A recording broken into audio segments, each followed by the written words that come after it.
Sejarah Julia Martha Thomas yang dibunuh pembantunya sendiri, Kate Webster.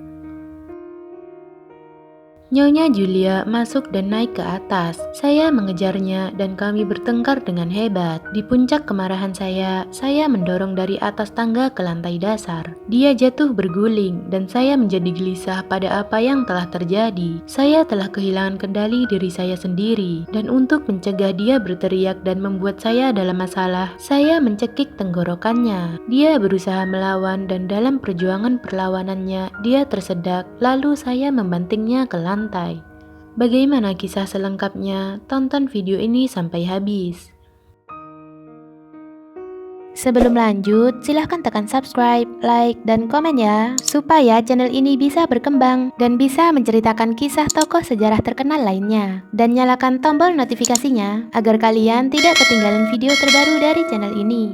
Julia Martha Thomas adalah mantan guru sekolah yang telah menjanda 2 kali. Sejak kematian suami keduanya pada tahun 1873, ia tinggal sendiri di 2 Mayfield Cottage di Park Road di Richmond, London. Rumah itu adalah villa 2 lantai semi terpisah yang dibangun di atas batu abu-abu dengan taman di depan dan belakang. Daerah itu tidak padat penduduk pada saat itu.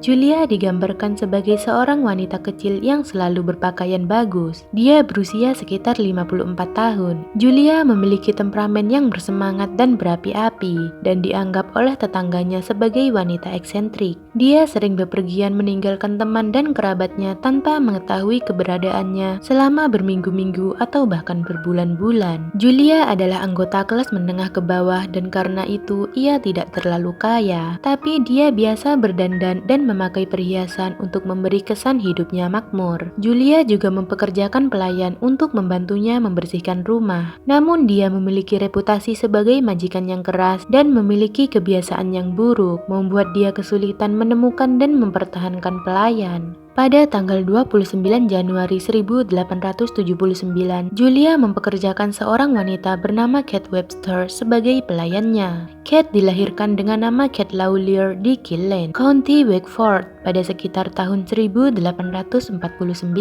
Dia digambarkan sebagai seorang wanita yang bertubuh kuat dengan tinggi badan sekitar 165 cm, dengan kulit pucat dan banyak bintik-bintik serta gigi besar yang menonjol. Rincian kehidupan awal Kate tidak jelas karena banyak dari pernyataan autobiografinya terbukti tidak benar. Kate mengaku telah menikah dengan seorang kapten laut yang bernama Webster dan dengannya dia memiliki 4 anak. Menurut pengakuan Kate, semua anaknya meninggal, seperti halnya suaminya diceritakan juga sudah meninggal. Kate pernah dipenjara karena kasus pencurian di Westwood pada bulan Desember 1864 ketika dia baru berusia sekitar 15 tahun dan dia datang ke Inggris pada tahun 1867.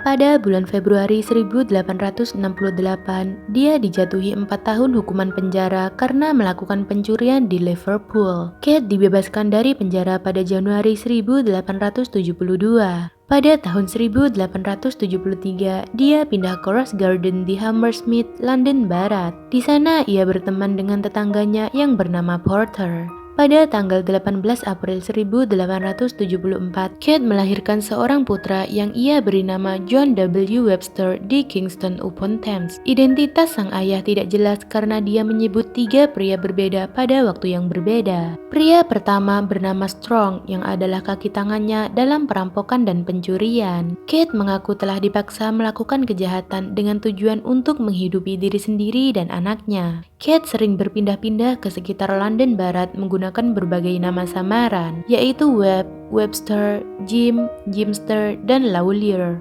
Saat tinggal di Teddington, ia ditangkap dan dihukum pada bulan Mei 1875 atas 36 tuduhan pencurian. Dia dihukum 18 bulan di penjara Wandsworth. Tidak lama setelah meninggalkan penjara, Kate ditangkap lagi karena pencurian dan dijatuhi hukuman penjara 12 bulan lagi pada bulan Februari 1877. Selama ia di penjara, putranya yang masih kecil dirawat oleh Sarah Chris, seorang teman yang bekerja sebagai pelayan wanita wanita di rumah Miss Lauder di Richmond. Pada Januari 1879, Chris jatuh sakit dan Kate menggantikannya sebagai pelayan sementara di rumah Lauder. Lauder mengenal Julia sebagai teman. Ketika mengetahui bahwa Julia sedang mencari pelayan, dia merekomendasikan Kate untuknya. Ketika Julia bertemu dengan Kate, ia langsung suka dan langsung mempekerjakannya. Julia tampaknya tidak bertanya tentang masa lalu Kate Webster. Setelah Kate diambil alih oleh Julia, hubungan antara kedua wanita itu tampaknya memburuk dengan cepat. Julia tidak menyukai kualitas pekerjaan Kate dan sering mengkritiknya. Kate kemudian berkata, "Pada awalnya, saya pikir dia seorang wanita tua yang baik. Tapi saya menemukan dia sangat cerewet dan dia selalu melakukan banyak hal yang mengganggu saya selama saya bekerja. Ketika saya menyelesaikan pekerjaan saya di kamar, dia biasa mengulanginya lagi setelah saya dan menunjukkan tempat-tempat di mana dia mengatakan saya tidak membersihkannya." Kate pada akhirnya menjadi semakin membenci Julia, sampai Julia berusaha membujuk teman-temannya untuk tinggal bersamanya karena dia tidak suka sendirian dengan Kate. Setelah diatur bahwa Kate akan meninggalkan rumah Julia pada tanggal 28 Februari, Kate membujuk Julia untuk tetap mempekerjakannya selama 3 hari lagi sampai hari Minggu tanggal 2 Maret. Saat hari Minggu tiba, Kate diberi libur setengah hari oleh Julia, dan Julia mengharapkan dia datang tepat waktu pada Minggu sorenya untuk membantu Julia mempersiapkan kebaktian malam di gereja setempat. Pada kesempatan liburannya setengah hari, Kate mengunjungi kedai bar lokal sehingga membuatnya terlambat bekerja. Hal ini menyebabkan keberangkatan Julia ke gereja menjadi tertunda. Kedua wanita itu bertengkar dan beberapa anggota jemaat melaporkan bahwa Julia tampak sangat gelisah saat tiba di gereja. Dia mengatakan kepada sesama jemaat bahwa dia telah terlambat datang dan telah mengabaikan pelayannya pada waktu yang tepat. Julia juga mengatakan bahwa Kate tidak terima dan ikut marah ketika ia ditegur karena terlambat masuk kerja. Julia pulang lebih awal dari gereja, sekitar jam 9 malam, dan bertemu dengan Kate.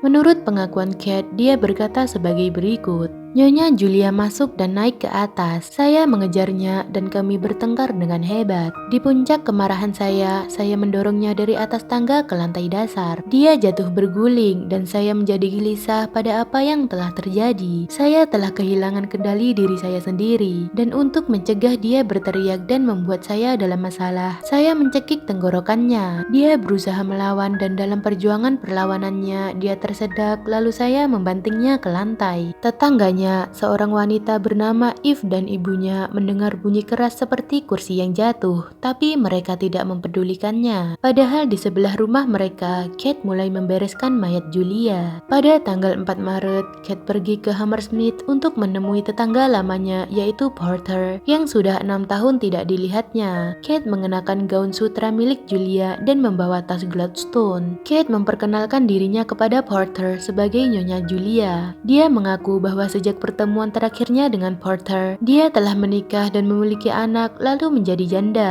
dan telah meninggalkan rumah Richmond yang sekarang ditempati oleh bibinya. Dia kemudian mengundang Porter dan putranya Robert ke sebuah pub di Oxford dan Cambridge di Barnes. Saat di jalan, Kate membuang tas yang dia bawa yang berisi potongan tubuh Julia dan melemparkannya ke sungai Thames. Saat Porter sedang minum di dalam pub, Kate kemudian bertanya kepada Robert muda apakah ia bisa membantunya membawa semua kotak berat dari Mayfield Cottage ke stasiun. Saat mereka menyeberangi jembatan Richmond, Kate menjatuhkan kotak itu ke sungai Thames. Saat Robert mulai curiga, ia mampu menjelaskannya sehingga tidak menimbulkan kecurigaan Robert Porter. Namun keesokan harinya, kotak itu ditemukan terdampar di perairan dangkal di sebelah tepi sungai sekitar 5 mil ke hilir. Itu terlihat oleh Henry Whitley, seorang pekerja tambang batubara yang mengendarai gerobaknya melewati jembatan kereta api Barnes sesaat sebelum pukul 7 pagi. Awalnya, ia berpikir bahwa kotak itu mungkin berisi hasil perampokan. Dia mengambil kembali kotak itu dan membukanya, dan menemukan bahwa itu berisi sesuatu yang tampak seperti bagian tubuh yang terbungkus kertas coklat. Penemuan itu segera dilaporkan ke polisi dan jenazahnya diperiksa oleh dokter. Dokter mengatakan bahwa itu adalah bagian tubuh seorang wanita. Sekitar waktu yang sama, ditemukan beberapa ibu jari di Twickenham.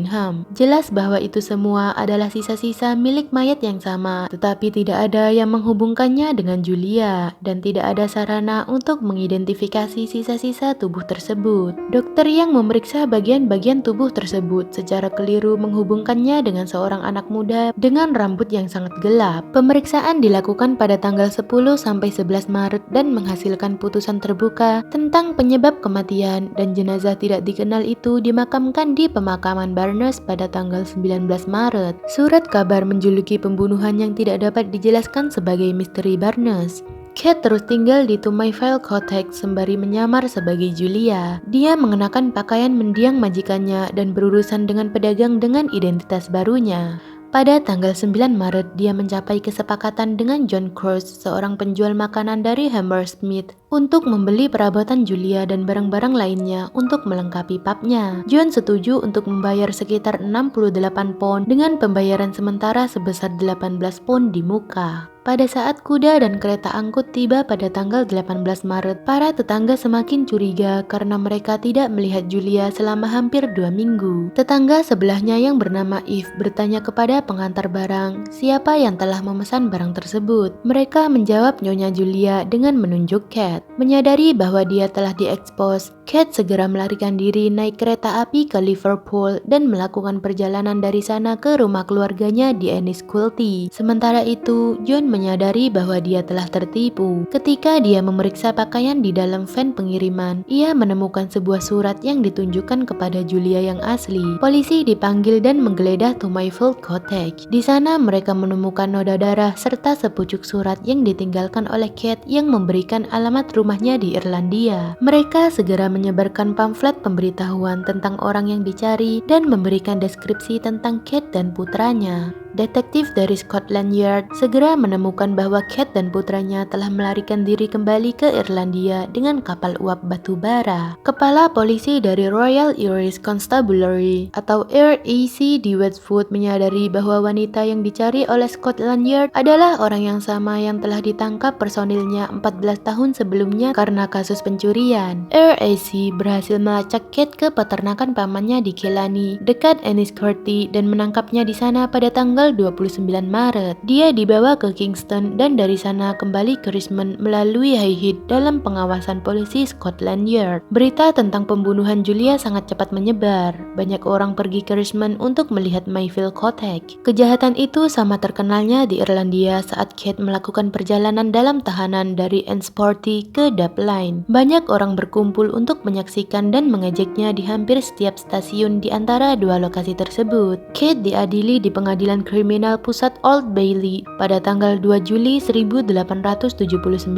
Jaksa penuntut umum yang dipimpin oleh Jaksa Agung Tuan Harding Gifford. Kate dibela oleh pengacara terkemuka London yaitu Warnett Slide dan kasusnya dipimpin oleh Hakim Denmark. Pada hari keempat persidangan, putra mahkota Swedia yaitu calon Raja Gustav V hadir untuk menyaksikan persidangannya. Sebuah bukti yang sangat memberatkan datang dari pembuat topi yang bernama Maria Garden yang mengatakan kepada pengadilan bahwa Kate telah mengunjunginya seminggu sebelum pembunuhan dan mengatakan bahwa dia akan pergi ke Birmingham untuk menjual beberapa properti, perhiasan, dan rumah yang ditinggalkan bibinya. Juri menafsirkan ini sebagai tanda bahwa Kate telah merencanakan pembunuhan itu dan menghukumnya setelah berunding selama sekitar 1 jam. Tak lama setelah juri mengembalikan putusannya dan tepat sebelum hakim akan menjatuhkan hukuman, Kate Webster ditanya, apakah ada alasan mengapa hukuman mati tidak boleh dijatuhkan padanya. Mendengar itu, Kate memohon bahwa dia sedang hamil dalam upaya untuk menghindari hukuman mati. Tetapi setelah dia diperiksa, ternyata dia tidak hamil. Juri akhirnya mengambil keputusan bersalah kepada Kate dan hakim menjatuhi hukuman mati dengan cara digantung kepada Kate. Sebelum dieksekusi, Kate mengajukan banding tetapi pengajuan bandingnya ini ditolak. Kate Webster menerima eksekusi gantung di penjara Wedgwood pada pukul 9 pagi di mana Algojo William Julia Marmut telah menggunakan teknik eksekusinya yang baru dikembangkan untuk menyebabkan kematian yang lebih singkat. Setelah kematiannya disahkan, dia dimakamkan di kuburan tak bertanda di salah satu halaman latihan penjara. Kerumunan yang menunggu di luar bersorak saat bendera hitam dikibarkan di atas tembok penjara, yang menandakan bahwa hukuman mati telah dilaksanakan. Pemeriksaan mencatat vonis pembunuhan di luar hukum menggantikan vonis terbuka yang dicatat pada tahun 1879. Penyebab kematian Julia diberitakan karena sesak nafas dan cedera kepala. Terima kasih buat yang sudah menonton. Kalau kalian suka dengan video ini, silahkan tekan subscribe, like, dan komen ya. Dan komen di bawah pendapat kalian tentang video ini, supaya kita bisa sama-sama belajar. See you the next video.